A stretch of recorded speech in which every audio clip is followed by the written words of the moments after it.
Jamaah yang Allah muliakan dan yang saya hormati, insya Allah pada kesempatan kali ini kita akan bahas rukun yang pertama, yaitu berihram.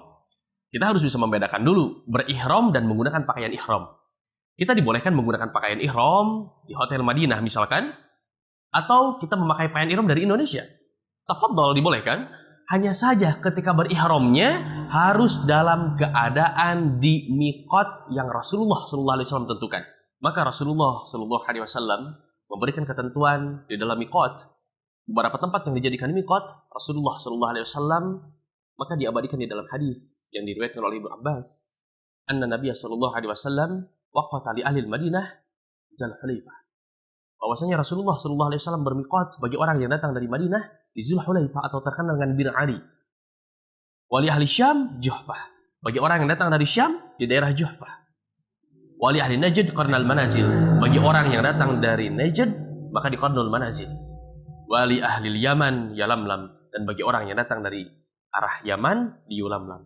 Hunna lahunna liman ata alaihinna min ghairihinna mimman aradal hajj wal umrah. Itulah tempat-tempat yang bisa dijadikan miqat untuk haji dan umrah.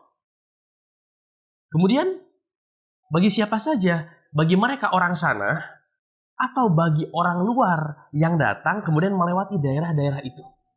Kemudian Rasulullah SAW dalam hadis yang diriwayatkan oleh Aisyah radhiyallahu anha menambahkan satu daerah miqat, wali ahli al-Iraq zata irq. Bagi orang yang datang dari Iraq atau dari arah Iraq atau Irak, maka di zata irq itu miqatnya. Kemudian jemaah, Rasulullah SAW juga memberikan ketentuan bagi mereka yang memang orang sana, memang orang tanah haram, yaitu orang Mekah. Bagaimana bermiqatnya? Apakah harus keluar dulu? Maka di sini Rasulullah SAW pernah terjadi pada waktu itu ya. Ketika Rasulullah SAW menghadapi Aisyah radhiyallahu anha, maka Aisyah radhiyallahu anha disuruh oleh Rasulullah SAW untuk bermiqat di daerah Tan'im, sekitar 7 km dari tanah haram atau dari Ka'bah, begitu ya. Itu yang pertama di Tan'im. Kemudian yang kedua di Ji'ranah, yang dimana pada waktu itu Rasulullah SAW pernah ketika dalam keadaan umrah, maka Rasulullah SAW ada panggilan atau kabar perang, yaitu perang Hunain. Kemudian seusai dari perang Hunain, Rasulullah SAW bermiqat kembali, yaitu di daerah Ji'ranah, sekitar 24 km dari Al-Makkah Mukarramah atau khususnya dari Ka'bah.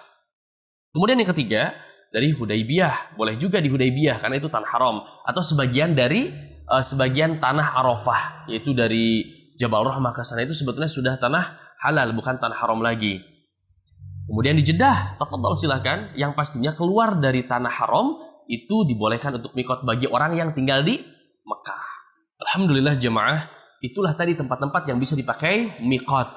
Ya, sebagai pengetahuan bagi kita semuanya, dan itu Rasulullah SAW sudah mencantumkan di dalam hadis-hadis yang sahih.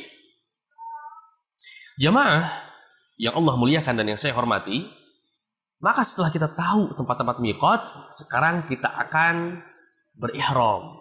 Nah, berihram ini, maka Rasulullah SAW mengharuskan sudah kita memakai pakaian ihram, yaitu laki-laki menggunakan rida dan izar.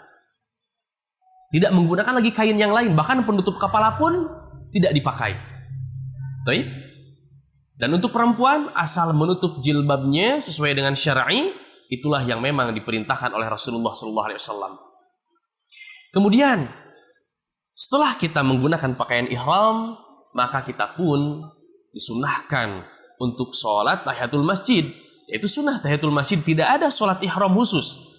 Karena kebetulan kita di sana ada masjid Tan'im contoh kan, kemudian masjid di daerah Bir Ali atau Zulhulaifah itu, maka kita sholat di sana tahiyatul masjid. Setelah itu, maka kita berihram, berniat kepada Allah Subhanahu wa taala untuk umrah. Labbaik Allahumma umratan, atau labbaik Allahumma umratan wa ahramtu biha, atau Allahumma labbaika umratan. Setelah itu, maka kita masuk ke kendaraan. Kalau memang kita menggunakan kendaraan pribadi, ya tafadhol. Tapi memang lumrahnya, memang kita menggunakan bis, satu kelompok, misalkan satu kelompok umrah begitu. Kemudian dalam hadis yang diriwayatkan oleh Anas bin Malik, Rasulullah SAW yulabbi jami'an. Apa itu yulabbi? Labbaik Allahumma labbaik, labbaik la syarika laka labbaik, innal hamda wan ni'mata laka wal mulk la syarika lak. Itulah perjalanan dari tempat kita miqat sampai kita masuk ke tanah haram atau Mekkah al-Mukarramah.